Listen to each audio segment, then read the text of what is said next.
नमस्कार, भक्ति व्रत कथा चैनल पर आपका स्वागत है। पूरे साल में 12 चौथ आती है, उनमें सबसे बड़ी चौथ करवा चौथ मानी गई है। कार्तिक मास के कृष्ण पक्ष की चतुर्थी तिथि को करवा चौथ व्रत रखा जाता है, जिसे वक्रतुंड संकष्टी चतुर्थी भी कहते हैं। पति की लंबी उम्र और अखंड सौभाग्य का वरदान महिलाएं इस दिन मांगती है। करवा चौथ का व्रत 1 नवंबर 2023 बुधवार को रखा जाएगा। पूजा का शुभ मुहूर्त 1 नवंबर 2023 बुधवार शाम 6:36 से लेकर 7:02 तक रहेगा। करवा चौथ पर चंद्रोदय का समय बुधवार की रात 8:26 पर होगा।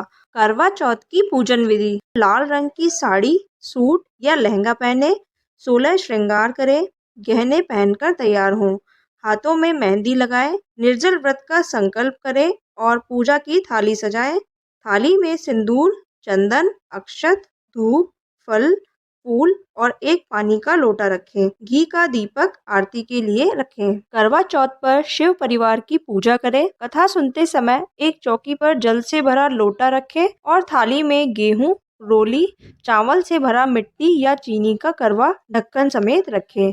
सबसे पहले भगवान गणेश की पूजा करें। इसके बाद घर की सभी महिलाएं एकत्रित होकर करवा चौथ की कहानी सुने।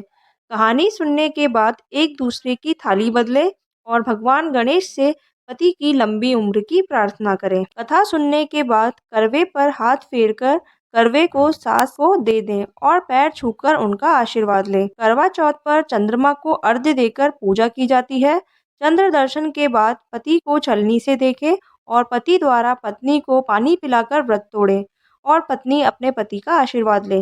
उसके बाद पूरे परिवार के साथ मिलकर खाना खाएं। इस विधि से व्रत करने से पति की आयु लंबी होती है और जीवन में खुशहाली बनी रहती है। तो आइए अब हम करवा चौथ की कथा को सुनते हैं। कथा सुनने से पहले आप हाथ में थोड़े से गेहूं के दाने ले लें। एक गांव में एक साहूकार के 7 बेटे और एक बेटी थी। सेठानी ने सातों बहुएं और बेटी सहित कार्तिक कृष्ण चौथ की करवा चौथ का व्रत किया। उस लड़की के भाई हमेशा अपनी बहन के साथ भोजन करते थे। उस दिन भी भाइयों ने बहन को भोजन के लिए बोला। तब बहन बोली, भैया आज मेरा करवा चौथ का व्रत है, इसीलिए चांद उगेगा जब खाना खाऊंगी। भाइयों ने सोचा कि बहन भूखी रहेगी, इसीलिए एक भाई ने दिया लिया और एक भाई ने चलनी लेकर पहाड़ी पर चढ़ गए। दिया जलाकर चलनी से ढककर कहा कि बहन चांद आ गया है, अर्घ दे ले और खाना खा ले। तब बहन ने भाभीयों से आकर कहा कि भाभी चांद देख लो। भाभी बोली कि बाई जी ये तो चांद तुम्हारे लिए ही उगा है, तुम ही देख लो, हमारा चांद तो रात में दिखेगा। बहन अकेली ही खाना खाने बैठ गई। बहन अपने सातों भाइयों के साथ खाना खाने बैठी तो पहले ही कोर में बाल आ गया और दूसरे कोर में उसे ससुराल से बुलावा आ गया कि बेटा बहुत बीमार है, सो बहू को जल्दी भेजो। माँ ने जैसे ही बेटी को विदा करने के लिए कपड़े निकालने के लिए बक्सा खोला तो 3 बार ही कभी सफ़ेद, कभी काला, कभी नीले रंग का कपड़ा हाथ आया।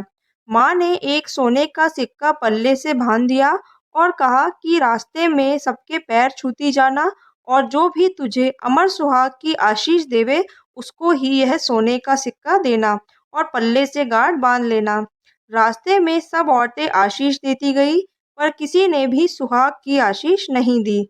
ससुराल के दरवाजे पर पहुंचने पर एक जेठ की लड़की झूल रही थी। उसके पैर छूने लगी तो वह बोली कि सीली हो सपूती हो, 7 पूत की माँ हो। यह सुनते ही उसने जल्दी से सोने का सिक्का निकालकर उसे दे दिया और पल्ले से गांठ बांध ली। अंदर गई तो पति मरा पड़ा था। बहू ने अपने मरे हुए पति को जलाने के लिए नहीं जाने दिया और बोली कि मेरे लिए अलग से एक झोपड़ी बनवा दो और वहीं अपने मरे हुए पति को लेकर रहने लगी। रोज सास बची कुची ठंडी बासी रोटी दासी के हाथ भेज देती और कहती कि जा मुर्दा सेवनी को रोटी दे आ। थोड़े दिन बाद माह की तिल चौथ आई और बोली, करवा पिला तू करवा पिला, भाइयों की प्यारी करवा ले, दिन में चांद देखने वाली करवा पिला। जब वो बोली कि हे चौथ माता, मेरा उजड़ा हुआ सुहाग दो, आपको ही बनाना पड़ेगा, मेरे पति को तो प्राण देने ही होंगे, मुझे मेरी गलती का पश्चाताप है, मैं आपसे माफ़ी मांगती हूँ।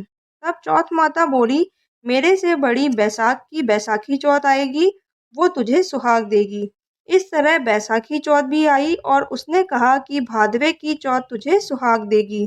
कुछ महीने बाद बैसाख से बड़ी भादवे की चौथ माता भी स्वर्ग से उतरी और वही सब बात कहने लगी कि करवा पिला तू करवा पिला, भाइयों की प्यारी करवा ले, दिन में चांद देखने वाली करवा पिला। तब उसने चौथ माता के पांव पकड़ लिए और चौथ माता से बोली कि तेरे ऊपर सबसे बड़ी कार्तिक की करवा चौथ माता है, वही तुझसे नाराज है और तुझे उसी से अपने पति के प्राण मांगने पड़ेंगे। कार्तिक का महीना आया, स्वर्ग से चौथ माता उतरी और चौथ माता आई और गुस्से से बोली, भाइयों की बहन करवा ले, दिन में चांद उगानी करवा ले, व्रत भांडनी करवा ले। साहूकार की बेटी ने चौथ माता के पैर पकड़ लिए और रोने लगी कि हे चौथ माता, मैं ना समझ थी, मुझे इतना बड़ा दंड मत दो। तब चौथ माता बोली, मेरे पैर क्यों पकड़ कर बैठी है? तब वह बोली, मेरी बिगड़ी आपको ही बनानी पड़ेगी और मुझे सुहाग भी देना पड़ेगा, क्योंकि आप सबकी जगमाता है और सबकी इच्छा पूरे करने वाली है। तब चौथ माता खुश हुई और उसे अमर सुहाग का आशीर्वाद दिया। इतने में ही उसका पति उठकर बैठ गया और बोलने लगा कि मुझे बहुत नींद आई। वह बोली, मुझे तो 12 महीने हो गए, मुझे तो चौथ माता ने ही सुहाग दिया है। तब पति बोला कि चौथ माता का विधि विधान से उजमन करो। उधर ननद रोटी देने आई तो उसने 2 जने को बोलने की आवाज़ सुनी, तो अपनी माँ को जाकर बोली कि भाभी तो पता नहीं किससे बातें कर रही है। तब सास ने जाकर देखा कि बहू व बेटे दोनों जीम रहे हैं और चौपड़ पासा खेल रहे हैं। यह देखकर वह बहुत खुश हुई और पूछने लगी कि यह सब कैसे हुआ। बहू बोली, यह सब मेरी चौथ माता ने ही मुझे दिया है। बहू ने सास के पैर छुए और सास ने अमर सुहाग का आशीष दिया। दूर खड़े हुए पति पत्नी का गठबंधन भी जुड़ गया और सब चौथ माता का चमत्कार मानने लगे। चौथ माता का व्रत पुरुष की पत्नी, बेटे की माँ सभी को करना चाहिए। 13 चौथ करनी चाहिए, 13 नहीं तो 6 करें, 6 नहीं तो 4 और 4 नहीं तो 2 तो करनी ही चाहिए। हे चौथ माता, जैसा साहूकार की बेटी का सुहाग अमर किया, वैसा सभी का करना। कहता न सुनता न हुकारा भरता न, सभी को अमर सुहाग देना। बोलिए मंगल करनी दुखहरनी चौथ माता की जय। चौथ माता की कथा सुनने के बाद विनायक जी की कहानी अवश्य सुने। तो आइए अब हम कथा को सुनते हैं। एक अंधी बुढ़िया माई के पति, बेटा और बहू थे। वे लोग बहुत गरीब थे। बुढ़िया माई रोज गणेश जी की पूजा करती थी। एक दिन गणेश जी उससे प्रसन्न हुए और बोले कि मुझसे कुछ मांग। तब बुढ़िया बोली कि मुझे कुछ भी मांगना नहीं आता है। तब गणेश जी बोले कि तेरे बेटे से पूछ ले। तब वो अपने बेटे से पूछी। तब बेटा बोला कि माँ धन मांग ले। बहू से पूछा तो उसने कहा कि पोता मांग लो। तब माई ने सोचा कि यह दोनों तो अपने मतलब की बात मांगने को कह रहे हैं, सो उसने पड़ोसन से पूछा। पड़ोसन बोली, तू क्यों तो धन मांगे और क्यों पोता मांगे, कुछ अपने लिए ही मांग ले, अब अपने दीदा घोड़ा मांग ले। तब घर आकर माई ने सोचा कि कोई ऐसी चीज मांगनी चाहिए जो बेटे बहू भी राजी हो जाए और अपना मतलब भी हो जाए। दूसरे दिन गणेश जी आए और बुढ़िया माई से कहने लगे कि कुछ मांग ले। तब बुढ़िया माई बोली, दीदा घोड़ा देओ, सोने के कटोरे में पोते को दूध पीता देखूं, अमर सुहाग देओ, निरोगी काया देओ, सभी को सुख देओ।